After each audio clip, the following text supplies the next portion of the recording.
Hello students, welcome to GRD classes. तो आज के इस लेक्चर में हम स्टार्ट करेंगे लॉज ऑफ मोशन का topic, that is concurrent forces. तो कॉनकरेंट फोर्सेस होता क्या है? तो कॉनकरेंट फोर्सेस में हमारे पास एक पर्टिकुलर एक सिंगल पॉइंट होगा जिस पर एक से ज़्यादा फोर्सेस एक्ट करती हैं। अगर एक से ज़्यादा फोर्सेस एक्ट करती हैं तो उनका जो सम है वो किसकी बराबर होना चाहिए? ज़ीरो की बराबर होना चाहिए।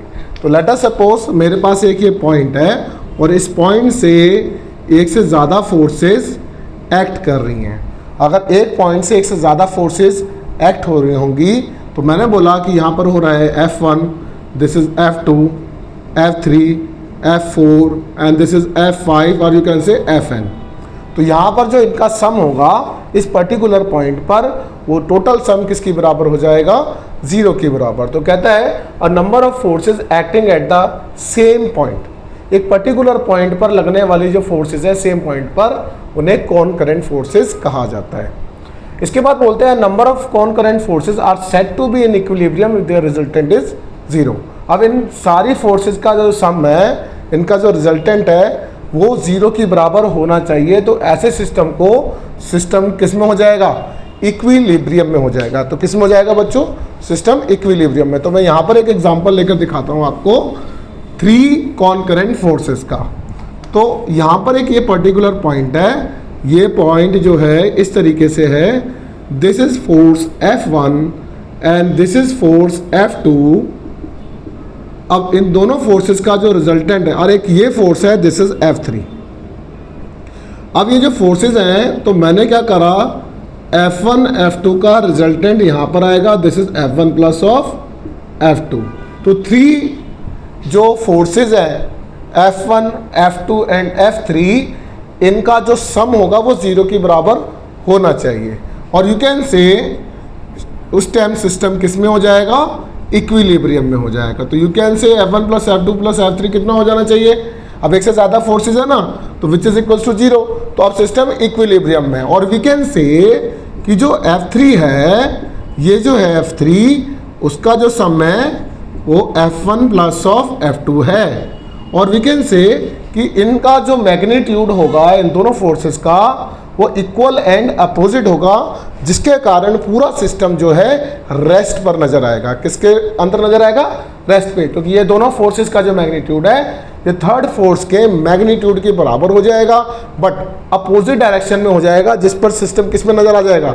रेस्ट पर नजर आ जाएगा। ठीक है बच्चों, तो ये था कॉनकरेंट फोर्सेस। अब मैं आपके लिए एक एग्जाम्पल लाना आ रहा हूँ, यहाँ पर आपको उसका आंसर देना है। तो ये इस तरीके से है।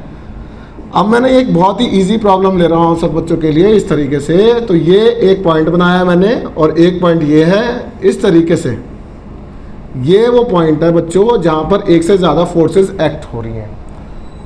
ये एक स्ट्रिंग है जिसके साथ मैंने ब्लॉक मास M लटकाया है, इस तरीके से कनेक्ट किया है। और इसमें टेंशन T1 है, इसमें टेंशन T2 है, और ये किसी एंगल थीटा पर है। तो कहता है find tension T1 and T2।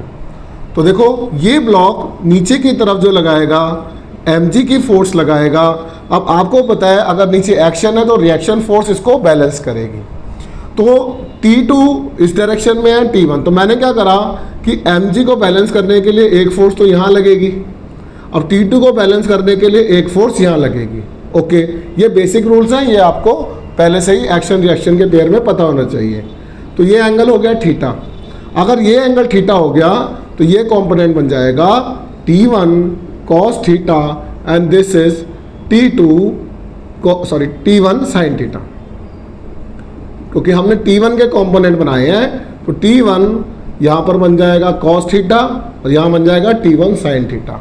अब T1 sin थीटा जो बैलेंस कर रहा है वो mg को बैलेंस करेगा। T1 sin थीटा जो है बच्चों वो mg की बराबर हो जाएगा, एंड T2 जो है यहाँ पर T1 cos थीटा की बराबर हो जाएगा। तो जिसके कारण ये दोनों इक्वेशन जो है हम इक्वेट करके या वैल्यूज़ को पुट करके आंसर निकाल सकते हैं। इफ़ अगर यहाँ पर मैं थीटा की value let us suppose 30 degree ले लूँ, यहाँ पर मैंने 30 डिग्री इसकी वैल्यू ली है, तो वी कैन से ये इक्वेशन 1 थी और इक्वेशन 2 है। तो by equation number 1 we can write, अगर जब मास भी बेटो मैं 1 kg ले रहा हूँ, जी की वैल्यू 10 मीटर पर सेकेंड स्क्वायर ले रहा हूँ, तो ये मैंने आपके लिए एक न्यूमेरिकल भी बना दिया है। तो इक्वेशन 1 से T1 यहाँ पर हो जाएगा साइन ऑफ 30 और मास की वैल्यू 1 है, जी की वैल्यू 10 हो जाएगी। T1 sine 30 is half, this is equal to 10, तो T1 की वैल्यू आ जाएगी 20 न्यूटन, क्योंकि स्ट्रिंग्स में टेंशन जो होती है वो फोर्स की बराबर है और उसकी यूनिट न्यूटन होती है। और T1 की वैल्यू यहाँ पुट कर दो तो you will get T2 that is 20 cos of 30 degree. 20 cos 30 is √3/2, you will get 10 of √3 Newton. तो ये होता है T1 T2 की वैल्यूज़ को फाइंड आउट करना। अगर यहाँ पर T1 T2 निकल जाता है, अब मैं आपके लिए एक और क्वेश्चन तैयार करता हूँ जिसमें आपको इक्वेशन को इक्वेट करना है। अब ये क्वेश्चन में थोड़ा सा चेंज है, अब इस तरीके से है आपके लिए, एक ये ऐसे, ये this is T1, now this is T2, this is 60 degree और यहाँ पर एक 100 न्यूटन की भी फोर्स लग रही है।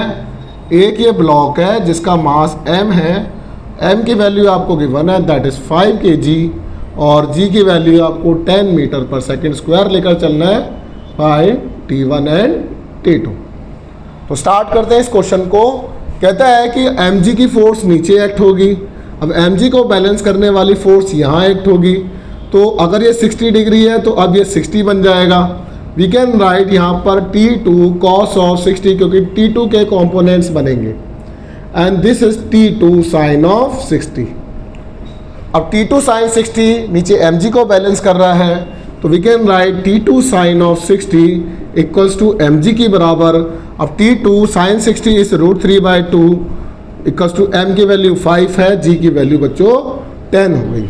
तो T2 की वैल्यू आ जाएगी that is 50 into 2 divided by √3, you can write 100 by √3 newton, this is your T2। अब ये तो मैंने इन दोनों को बैलेंस करा है। नाउ एक फोर्स यहाँ लग रही है, दो फोर्स यहाँ लग रही है, इन दोनों को भी हम इक्वेट कर देते हैं। तो वी कैन राइट T1 इस तरफ और इधर हो जाएगा 100 plus T2 cos of 60, 100। Now we can write T2 की वैल्यू दैट इज 100 बाय √3 और cos 60 इज हाफ। इस तरीके से हमने वैल्यूज को लिखा है। 100 प्लस 50 बाय √3, समझ में आ गया, क्योंकि ये हमने यहाँ से कट कर दिया। अब चाहे तो आप यहाँ से कॉमन ले लो, इसको सॉल्व कर लो, तो आप चाहे तो अब इसको 100 को काटो मत, क्योंकि 100 कॉमन निकल जाएगा। तो 100 बाय 2√3 हो जाएगा, इसको 100 बाय 2√3 लिख देते हैं। ओके, तो 100 आपने कॉमन ले लिया, 1 प्लस 1 बाय 2√3।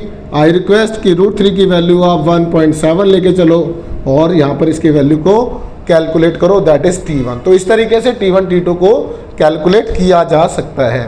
मैं आपके लिए क्वेश्चन दे रहा हूँ, आई रिक्वेस्ट इसको सॉल्व करके अपने लिए असाइनमेंट के तौर पर इसको करना है और वैल्यूज़ को फाइंड आउट करना है। देखो इस तरीके से है, ये एक रिजिड सपोर्ट है। अब यहाँ से ये बच्चों θ1 है और ये θ2 है। θ1 की वैल्यू बच्चों 30 डिग्री है, θ2 की वैल्यू 60 डिग्री है। मैं √3 को 1.7 लेके चलूँगा और √2 को 1.4 लेके चलूँगा। आई रिक्वेस्ट आपको भी ये वैल्यूज़ लेनी है।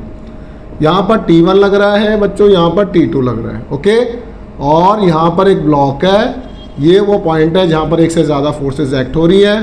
This is mass m।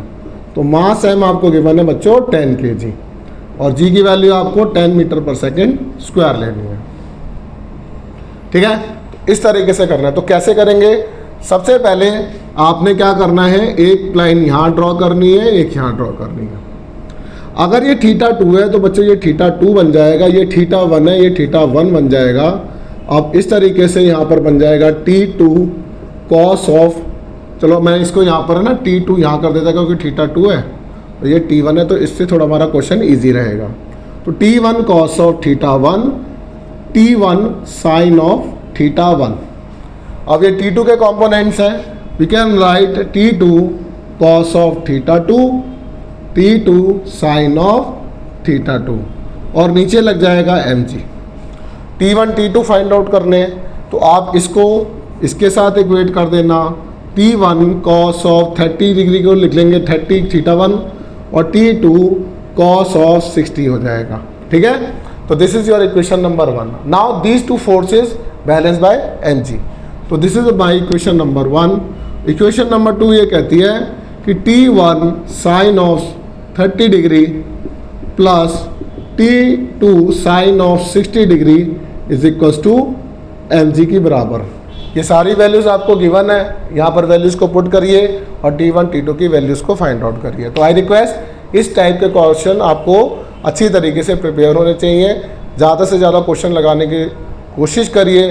Daily के 5 क्वेश्चंस की प्रैक्टिस पर डे करिए। आई रिक्वेस्ट, तभी रिजल्ट आएगा। Thank you very much.